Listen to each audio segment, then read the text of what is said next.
Yevamos Daf Dalid contains one Mishnah, which divides the Daf in half into two primary sugyas. The first sugya is the question of, is a single witness, an Eid Echad, believed to allow a woman in Hilchos Yibum, to allow her to either do Yibum based on the information that her husband had died without children, or to be free from Yibum based on the information that her husband had died and his child was alive. The Gemara will discuss that. The Gemara will have a brief comment on the last Mishnah about a drasha, about divorce, and whether or not it apostles for kahuna if it's a suffix get. Then the Gemara will bring the next Mishnah. The Mishnah discusses what happens. Now, we're not talking about if a woman remarries based on the information that her husband died, but if a man remarries based on the information that his wife died or that his brother died. The Gemara will explain the Mishnah and try to figure out who the author of the Mishnah is and have a question on the Mishnah. So let's begin the Gemara. The Gemara has just presented the question: is a single witness believed to allow a woman to be free from Yibum or to do Yibum? We know that a single witness is believed to allow a woman to remarry by bringing the information that her husband died. Here the question is, the witness comes and says her husband died and his son who was with him died first and therefore she falls to Yibum, or he said that her husband died after and therefore she's free to go to the shuk, she doesn't have to do Yibum. So in Hilchos Yibum, is a single witness believed or not? So the Gemara says, let's make a proof. The Gemara says Rav Ashi, or some say that it was Rav Mordechai or Rav Acha said to Rav Ashi, a Rav that says that a woman is not believed to say my Yavam has died. That is, the man to whom she's falling to Yibum, he died, and therefore I'm free to marry anybody else. And she's also not believed to say my sister died, and therefore I'm free to marry her former husband. Even though a man's allowed to marry two wives, he's not allowed to marry two sisters while they're both alive. So in order for her to be able to marry her sister's husband, she has to have information that her sister had died. So these two cases, the Mishnah says, a woman is not believed to say this halacha. So the Gemara says, and the implication is that a woman's not believed, but any other single kosher aid would be believed. If a kosher aid is not believed, if one aid is not believed, why would I think that the woman herself would be believed? So that clearly shows that an aid echad is believed in these two cases, and one of them is to say that her yavam is gone, and therefore she doesn't have to do yibum and to free to the shuk, which was very similar to our question. So the Gemara says this can't be correct. If your dik is correct, so then the end of the Mishnah doesn't make sense, because the end of the Mishnah talks about a man who is testifying to say, my brother died and I can do yibum to his wife, or my wife died and I can marry her sister. Those two cases, it says that the man is not believed. And you can say the same argument according to you. Your argument should apply there also. The man's not believed, but a different person, a single witness, is believed. That's implication, because if an aid wasn't believed, so then why should I think he's believed? The problem is why is there any havamina that an aid echad would be believed to say these things? The only reason to trust an aid echad is because there is a problem of iguna. The woman needs to get married and she can't. She's stuck. She doesn't know what happened to her husband. Or she falls to Yibum and she doesn't know what happened to her Yavam. But here, we're allowing the man to remarry. The man has no issue. The man could marry anybody else. There's no problem of Yibum on the man. He doesn't have to marry his brother's wife or his wife's sister. So why would we trust an Eid Echad to allow him to marry these two specific women? There's no issue of iguna. So obviously your diak's incorrect, and therefore there's no proof from here. What then is the pshat? So the pshat is as follows: an Eid Echad is not believed because there's no reason an Eid Echad should be believed. Not in the case of telling the woman that she's allowed to remarry. She's allowed to marry the shuk because her yavam had died, or it's also not believed to say that she's allowed to marry her sister's former husband. The Eid is also not believed to free the man to marry his brother's wife or his wife's sister. The reason that we have to say that they themselves, this woman and this man, are not believed because you would have a havamina that they are believed even more than an Eid Echad.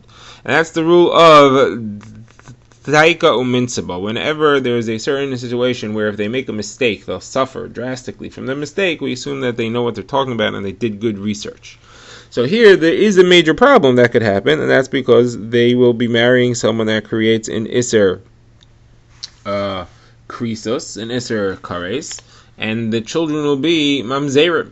Now, you may ask, Yevamos Shuk is not mamzerim, so this will be going according to Rabbi Kiva holds that Yevamos Shuk is mamzer.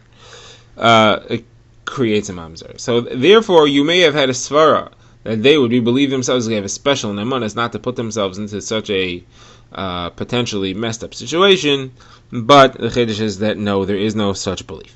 Alright, now the Gemara tries another proof. The Gemara says Rava brings a proof, and that's that it says that he wants to prove that an Eid Achad is believed.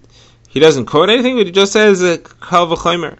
If an Eid Achad is believed to allow a woman to remarry with the information that her husband had died, that's allowing a potential Isser Kares. An Eshes Ish would be Chayiv Kares if she remarries if the Eid Achad is wrong. So we trust the Eid Achad to take off an Isser Kares. So certainly, Yevamos Daf, which is only allowed, we should trust the Eid Achad. Someone says that's not a good Kal v'chomer at all, because I'll show you that the Kal v'chomer is not true, because a woman is trusted herself to remarry based on her own testimony that her husband died, but not trusted to be free to the shuk based on her own testimony that her Yavam died. And there, we're trusting the woman on Kares, or not trusting the woman on Lav. So you see, obviously, your Kal v'chomer is not correct. You showed clearly that you have the woman herself, in which it's not correct. You don't say that, so certainly you don't say it in the Eid Achad. Now, the reason is the same in both, and that's because we're afraid that she says false information that her Yavam has died and she's free to the shul because she hates the Yavam. She doesn't want to have anything to do with him. In the case of the Eid Achad as well, we're relying on her investigation. We're relying not only on the word of the Eid Achad, but on her making sure that she really is mutter. But if she really hits the Yavam, then she wants to free herself from him. She won't do those investigations in the proper way. All right, now the Gemara comments on the last line of the Mishnah. The last line of the Mishnah said that if a woman finds out falsely, she gets testimony that her husband died and she remarries, and then the first husband comes back, she does not require a get from the second husband because there was no tvisas kedushin in that husband. And the Gemara said that there was a drasha that Rabbi Elazar ben Masi said that the pasuk says that the get that asters a woman to a kohen is described as isha grusha meisha, a woman who's divorced from her husband. This woman, even if she gets a get from the second man, she's not divorced from her husband because he wasn't her husband. There was no tvisas kedushin, and therefore this get doesn't passel her to kahuna, even though it may have the appearance of a get. It doesn't passel her to kahuna based on that xeris hasav. So the Gemara says this drasha is a pottery shard, and there was a much better drasha he could have made, which would be a pearl. So Rav Elazar dropped the pearl, instead went for the pottery shard. What would the drasha be? So that would be that you should read it as follows: Isha grusha meisha, even if a woman's divorced only from her husband, but she's not freed to the rest of the world like a divorce is supposed to, which refers to a case where a man gave his wife a get and said, you're free from me, but you're not free to go to anybody else. So you're divorced from me, but not free to the world. Even that get, which is obviously a puzzle get, and is worthless, is enough to passel her to kahuna. So that, for example, if then that man would die, so now she's an almana, she's still passel to kahuna because of the get that she got from him.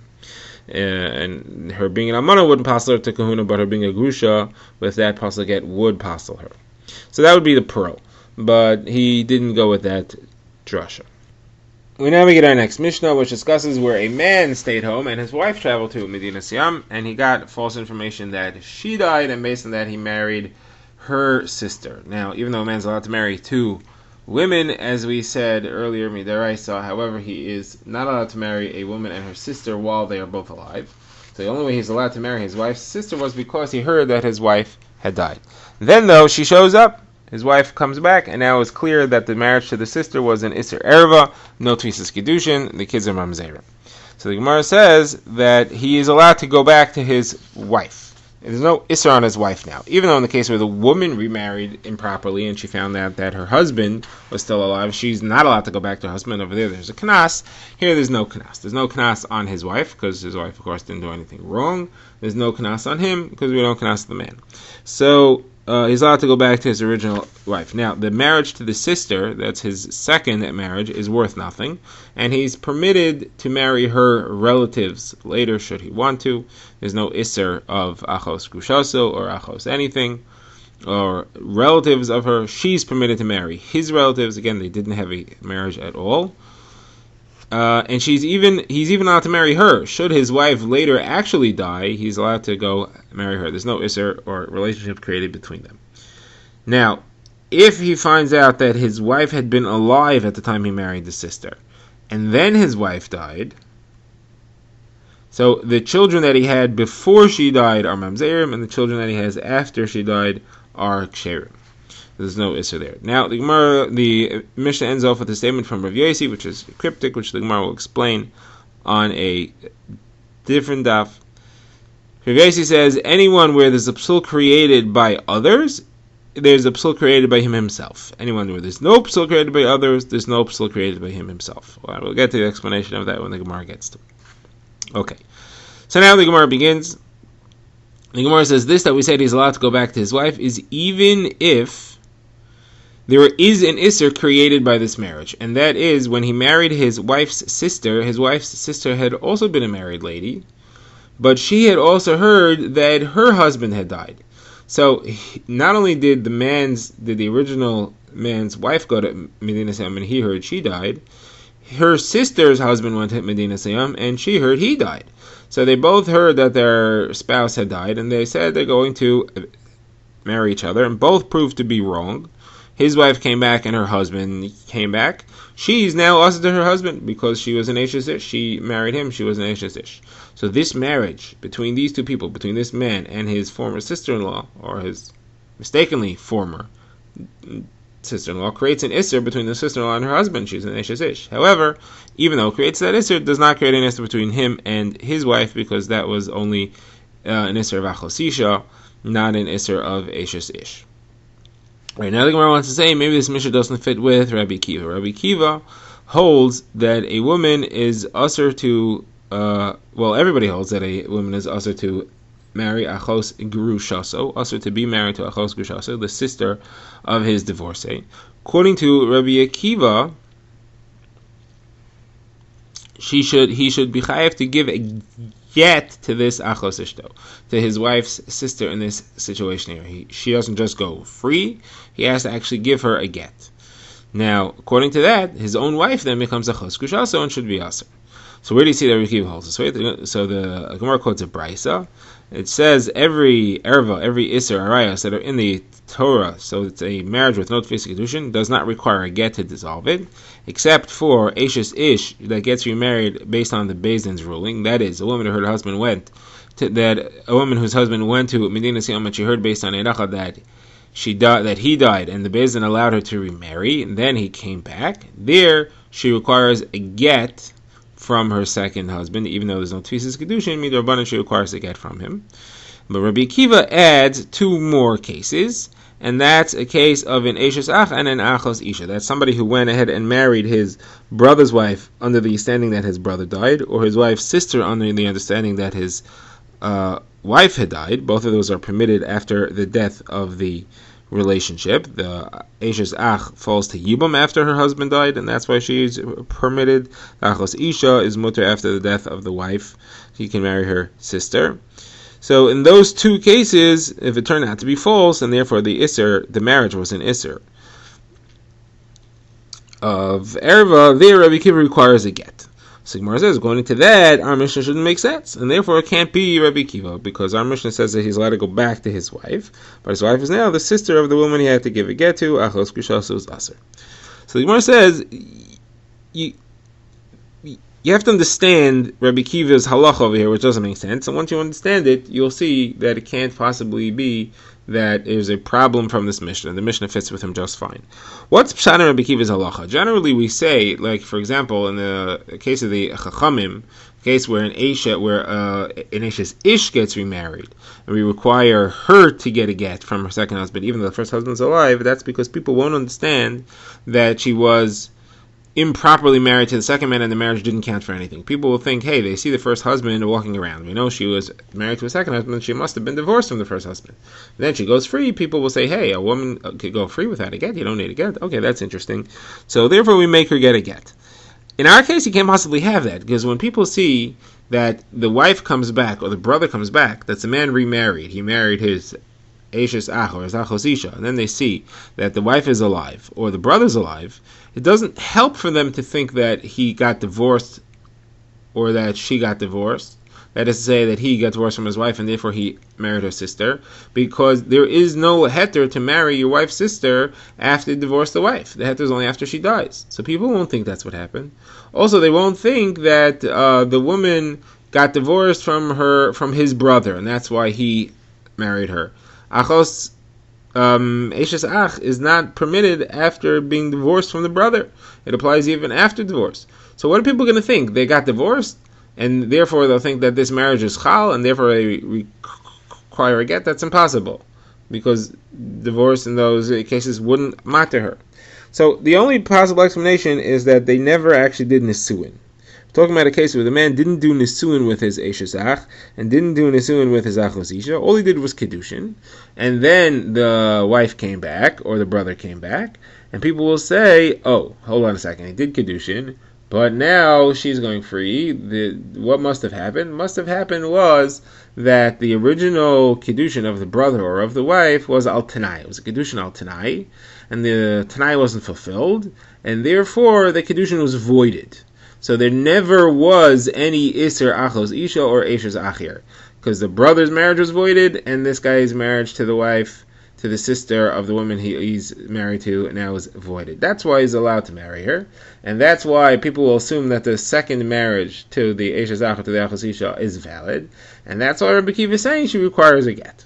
But this only makes sense in the case of Kiddushin, where there was only Kiddushin of the brother or of the sister. Because if there'd be actual Nisuin, people wouldn't think that a Nisuin was voided by Tanai. Nobody goes ahead and does Nisuin al Tanai, because then it turns out that the bias that he did are bias znos. He can't retroactively invalidate a marriage based on Tanai wasn't fulfilled. He could retroactively invalidate a Kiddushin, but not a Nisuin, because then there's a bias. So therefore, in the case of Nisuin, Rabbi Kiva wouldn't say that there's any problem. In the case of Kiddushin, there's a problem because people may think it was invalidated, and therefore you require a get. In the case of Nisuin, there's no issue. Our mission is talking about Nisuin, and therefore Rabbi Akiva would agree that she doesn't require a get, and Rabbi Akiva would therefore agree that the sister is not achos girushasa. Alright, it says the Gemara, you want to make this Mishnah fit in according to Rabbi Akiva. There's a different problem. If this Mishnah is Rabbi Akiva, then it should have listed another case. It only talked about the case of Eshes of achos ishto, because achos ishto is the only situation in which he's mutter after the death of his wife. But according to Rabbi Akiva, there's another case, and that's after the death of one's wife, he's permitted to marry her mother. It's chamoso. That's also permitted after the death of his wife, and therefore the Mishnah should talk about that case as well. And the fact that it doesn't talk about that case shows that this Mishnah is not Rabbi Akiva anyway. So now we have to show that Rabbi Akiva holds this way. Where does Rabbi Akiva hold that a man is permitted not only in his wife's sister after the death of his wife, but even in his wife's mother after the death of his wife? So it comes from a sugya. There's a machlokes between Rabbi Akiva and Rabbi Shmuel. Hey, you read the pasuk talking about the isser of a man to marry his mother-in-law. It says that there's a sreifa there. It says v'isha sheyikach es isha ves ima, a man who marries a woman and her mother, zimahi, it's improper. But esh yisrifu oso ves hen, you burn him and them. Es hen translates to them. The problem is, why would you burn them? The woman that he married first didn't do anything wrong. He went ahead and married her mother. So that's his problem, and that's the mother's problem. Why is she at fault? So there's two ways of explaining this. Rabbi Shmuel says es hen here is the Greek word hina, which means single, which means one of them. It doesn't mean to say both of them, it really means to say one of them. And you only burn one of the two, and that's the mother. That's the one that he married second. That's the one that you burn. The one that he married first has no chiyuv misa. Now, that's Rabbi Shmuel's shot. Rabbi Akiva has a different shot. Rabbi Akiva says that it's not talking about where he married a woman and his mother. It's talking about where he married a woman, her mother, and her mother. A woman, mother, and a grandmother. The original wife is not in this discussion here. We're talking about the mother and then the mother's mother. Those two are both in Isser of Chamoso, and therefore both of them are Chayiv Misa, and that's why you burn both of them. Now, what's this machlokes between Rabbi Akiva and Rabbi Shmuel? So that's a machlokes Abaye and Rava. Abaye says they both agree to the halacha. They both agree that there's an Isser on Chamoso and Aim Chamoso. Rabbi Yishmael learns it from somewhere else. Rabbi Akiva learns it from here. Rabbi Yishmael learns it from somewhere else. The only issue between them is how you read the pasuk exactly. What is this pasuk meant, and what's the meaning of the word as hen? Rabbi says, no, there's actually a difference in halacha over here. That's according to Rabbi Yishmael, where it says eshen means singular, and it says you should burn only them. So Rabbi Shmuel is saying you can burn one of them even if only one of them is alive. That the Isser Chamos exists even after the death of the Isha. Because even it says you can burn him and one of them, that's if only one of them exists. The other one has died.